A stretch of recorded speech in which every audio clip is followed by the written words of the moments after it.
Welcome to the People Chronicles Story Women. My name is Anna Rose Ingarra-Milch, and I am your host. And today my guest is Lynn Montemuro. Welcome, Lynn. Thank you. I met Lynn in the Miss Pennsylvania Senior America pageant. For those of you who don't know, I am the reigning queen for 2016. But Lynn is also part of my what we say, part of the court. She was the second runner-up. And so I invited her today to speak with us because Lynn has a great story. All the women in the pageant have a really wonderful story, and I'm going to be bringing other stories as well. But first I want to talk with Lynn. So Lynn, the question is, what is it that you would like people to remember from our chat today? Well, I'd like people to remember that no one can define the person that you are, the essence of you, and that no one can keep you from being the person that you really are inside. Yeah. So tell me, how have you always felt like this, or is this something that you've come to? Well, actually, I grew into it over many years. I like to say that I'm just a very late bloomer. I like to say I'm a blooming idiot because I'm such a late bloomer. But it goes back to my childhood. I grew up in a home of abuse. I had a mother who was extremely abusive, extremely controlling. And a father who was very moody, probably due to my mother's extreme controlling behavior. So I grew up in a home of constant tension and I don't know how to explain it, like just there was a constant feeling of tension. You were always kind of walking your life in eggshells because you never knew when either A, you were going to be punished for something that maybe you didn't know what you did, or my father, who was very moody and could go into moods for maybe a week to two at a time, would kind of fly off the handle and say something very mean and cruel to you. Excuse me. So that's pretty much the story of my life, is growing up in this household of constant abuse. So I would imagine that you kind of live in a state of fear. Yes, I honestly was afraid almost my entire life, including most of my adult life. I didn't really start becoming unafraid till I was close to 50 years old. And how old are you now? I'm 61 years old. So like I said, I'm growing into myself at this stage of my life. Sure. I think the hardest thing for people to understand is that when you grow up in abuse, no one talks about it. Even my sisters and I didn't discuss abuse. We didn't start talking about the abuse we grew up with until I was in my late 40s. Nobody really wants to talk about it, and I think it's even now, sometimes when talking about it is very painful. Sure. So it's kind of hard to bring that out in the open. I think also there's a lot of shame in abuse. You look inside yourself and you're constant in your mind is, what's wrong with me? What's wrong with me? You're always saying to yourself, what's wrong with me? And so consequently, growing up that way, I always never fit anywhere. You never feel like you fit because you don't have anything to share with anyone. You never feel like you fit. You probably do fit, but you don't feel like you don't feel like you fit because a lot of things that other children would do, or even as a teenager and an adult, other people would get to do, I was not allowed to do. I was kept in a very controlled environment. So, you know, I missed out on my prom. I missed out on a lot of parties. And you find yourself making up excuses why you can't go, because you don't want to tell anybody because my mother won't let me go, or I'm afraid that someone's going to come to the house and my mother is going to fly off the handle and say something that would embarrass me, because she has what I call inappropriate behavior. So you might come to my house and she would say, you know, everything might be fine for a little while, but say you were going out the door, she might say, you look fat, or what's that awful thing you're wearing, or what's that smell? Are you wearing that terrible perfume? So there's a lot of humiliation, and you feel extreme humiliation. So for me, as the years went on, I became more and more introverted, less and less willing to have friends or bring people to the house because I didn't want to be embarrassed. You know, and I was very ashamed, and you know, I was afraid because, you know, people talk and then you sort of get labeled as this crazy person. And you know, for many years when I finally did get married, my first husband used that as a way to control me. He would kind of insinuate that I was crazy. And for a number of years, I actually thought I was crazy. How long did you stay married for? I stayed married for 15 years. You put up with that for 15 years? Yes. Well, this was kind of the norm for you then? I mean, you went from one abusive situation into another unhealthy situation. Yes. Well, it's very common for abusers to be attracted to abusive people.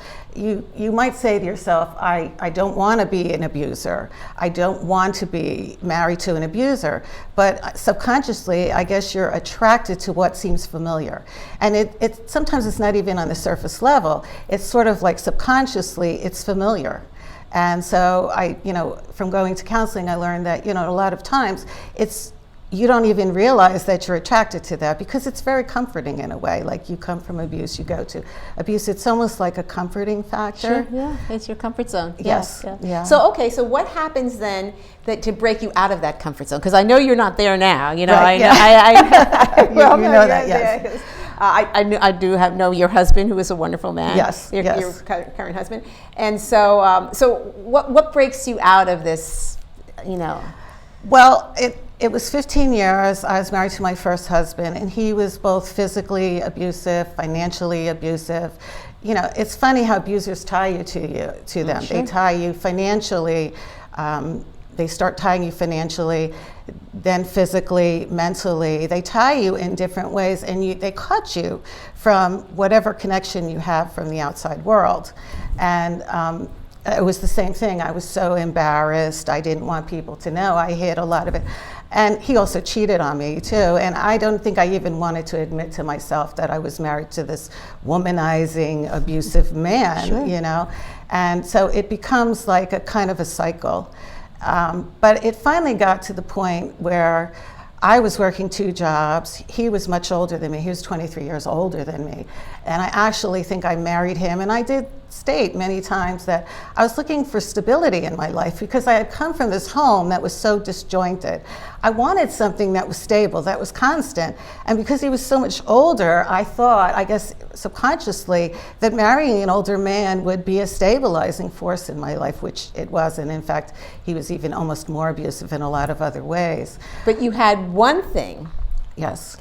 If you could tell me that one thing that really has saved, I guess, has really saved you and really made you the woman that you are. Well, I think the one thing that saved me was when I was 5 years old, my mother enrolled me in dancing school. And I took a tap and acrobatic class.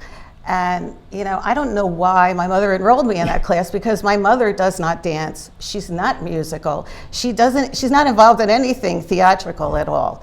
But I always like to say I took a class in tap and acrobatics. It was love at first shuffle. And dance took me to places that you couldn't go anywhere else. It took me to another world, and no one could take that away from me because when I was growing up, and even with my first husband, if there was anything that I loved, it was taken away from me. In other words, if there was a piece of jewelry I loved, it was taken away. If there was something in the house that I loved, it was taken away. But dance, no one could ever take it because it was in my mind.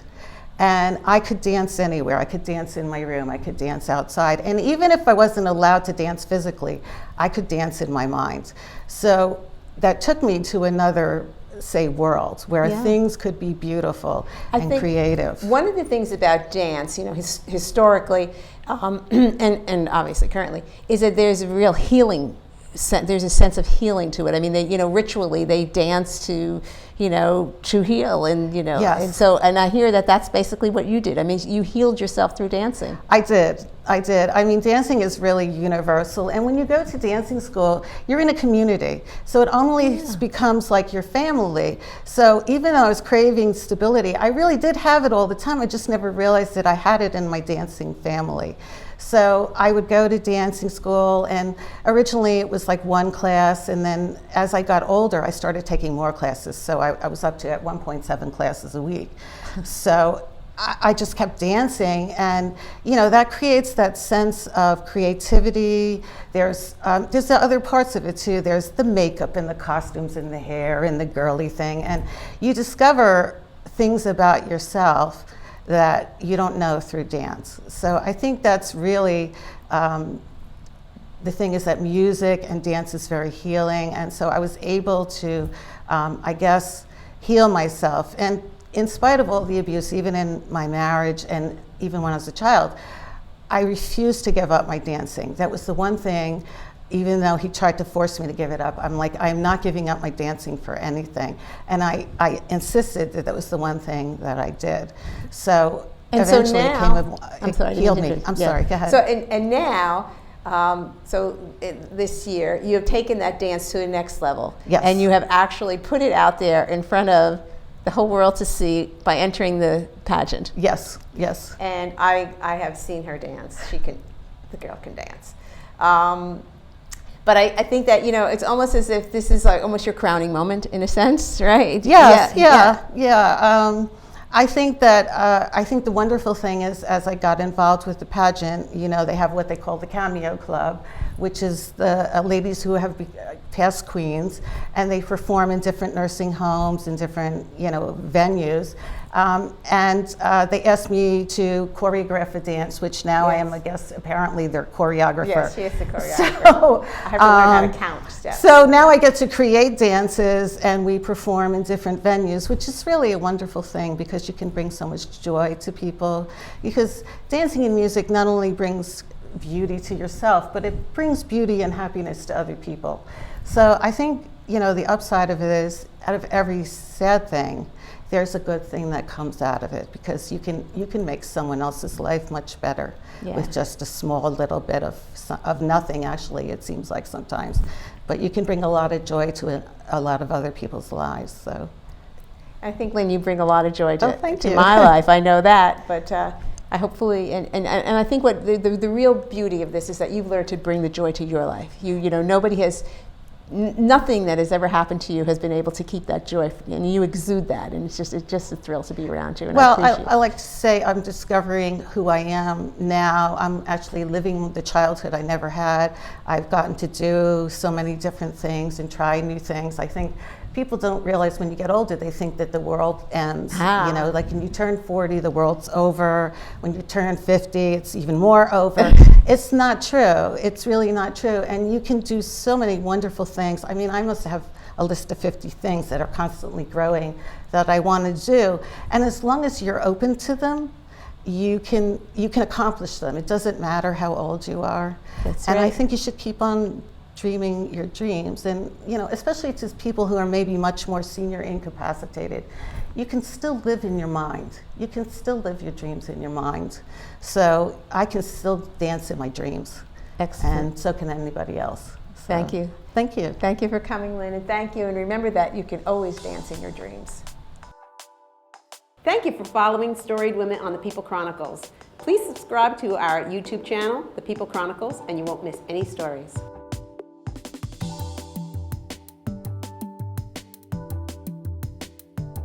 These community stories are made possible in part by BCTV, Susie Ray Design, Queen City Family Restaurant, Lamar Advertising, Heidelberg Family Restaurant, Reading Air, Lions and Hole, Peanut Bar, and Kutztown University.